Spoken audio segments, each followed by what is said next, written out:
मी live example दाखवणार आहे एक माझ्या क्लायंटचं. वय वर्ष 35 वर्षी ठरवलं की wealth creation is very important. Portfolio बनल्यावर घर घ्यायचं.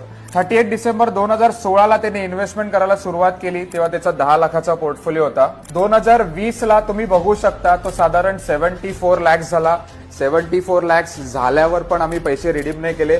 का? कारण we were not happy with the returns. 2023 म्हणजे 7 वर्ष झाल्यानंतर त्याची इन्व्हेस्टेड अमाऊंट 149 होती, झालेले ऑलमोस्ट 177. 10% CAGR होता.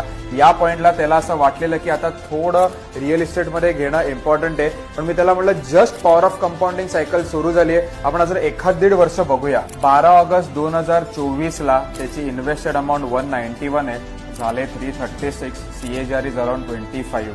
हा पोर्टफोलिओ जेव्हा साधारण 2.75 करोर्स झालेला तेव्हा आम्ही फ्लॅट बुक केला 2.5 करोर्सचा, ज्याच्यात साधारण 20-25 लाख रुपये डाऊन पेमेंट होतं, बाकी लोन आहे. मित्रांनो, वेल्थ क्रिएट केल्यानंतर घर घेण्याची जी मजा असते ना, तो कॉन्फिडन्स असतो, तो तुम्ही अनुभवला पाहिजे.